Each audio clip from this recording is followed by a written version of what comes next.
श्री गुरुचरित्र अध्याय 49 कथासार अमरजा संगम आणि गाणगापूर क्षेत्राचे महात्म्य। श्री गणेशाय नमः। नामधारकाने सिद्धाला विचारले, हे मुने, गाणगापूर क्षेत्राचे काय महात्म्य आहे?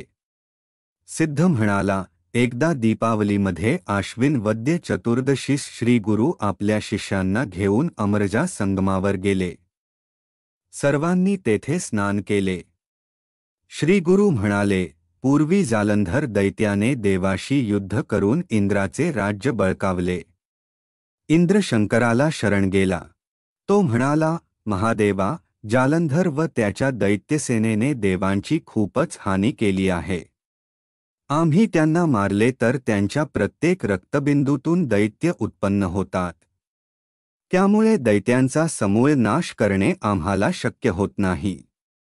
ते ऐकून शंकर भयंकर रौद्ररूप धारण करून दैत्यनाशास उद्युक्त झाला। देवाचा वध झाल्यास त्यांना पुन्हा जिवंत करता यावे म्हणून त्याने अमृत मंत्राने भारलेला एक जलकुंभ इंद्राकडे दिला। शंकराने सुरगणांसह स्वारी करून जालंधराला पराभूत केले। त्या युद्धप्रसंगी इंद्राने मंत्रोक्त जल शिंपडून देवांना जिवंत केले।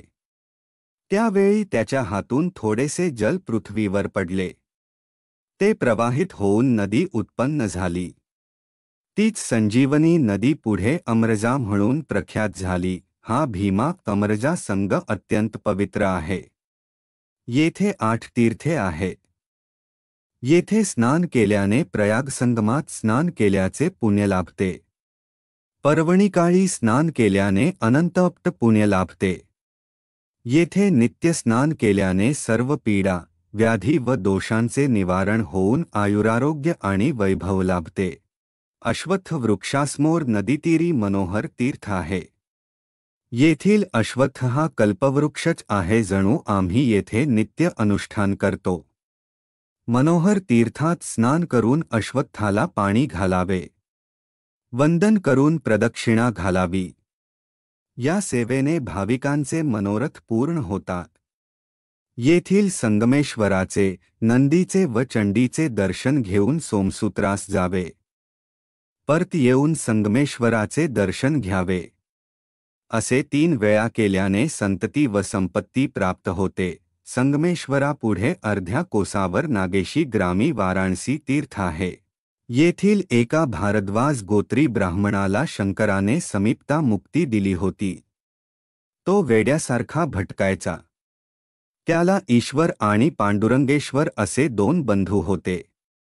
ते काशीयात्रेला निघाले तेव्हा त्या ब्राह्मणाने शंकराला, देवा, आम्हाला काशी विश्वनाथाचे येथेच नित्यदर्शन होईल अशी व्यवस्था कर ही विनंती केली। ते मान्य करून शंकराने तेथेच मणिकर्णिका कुंड उत्पन्न केले। त्यातून विश्वेश्वर लिंग प्रकटले।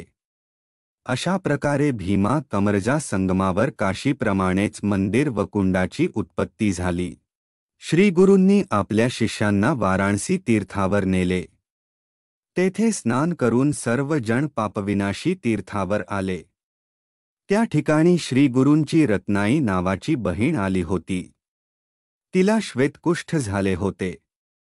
श्री गुरूंनी तिला पापविनाशी तीर्थात स्नान कराव्यास सांगितले। त्यामुळे तिची पातके नष्ट होऊन 3 दिवसांनी ती पूर्ण व्याधीमुक्त झाली। मग ती तेथेच झोपडी बांधून राहिली। सिद्ध नामधारकास म्हणाला, तो चमत्कार मी स्वतः पाहिला आहे। त्यानंतर श्री गुरूंनी आपल्या शिष्यांना नदीतीरावरील कोटीतीर्थ, रुद्रपादतीर्थ, चक्रतीर्थ, मन्मथधनतीर्थ यांचे दर्शन घडवून त्यांचे महात्म्य सांगितले। कल्लेश्वर देवस्थानाबद्दल ते म्हणाले, हे शिवस्थान गोकर्ण महाबळेश्वराइतकेच पवित्र आहे। मन्मथदहनतीर्थात स्नान करून कल्लेश्वराचे पूजन केल्याने संपत्ती लाभते। आषाढ व श्रावणात कल्लेश्वराला अभिषेक केल्याने व कार्तिकात दीप लावल्याने अनंत पुण्य मिळते। श्री गुरूंच्या मुखातून अष्टतीर्थांचे महात्म्य ऐकून समस्त शिष्य कृतकृत्य झाले।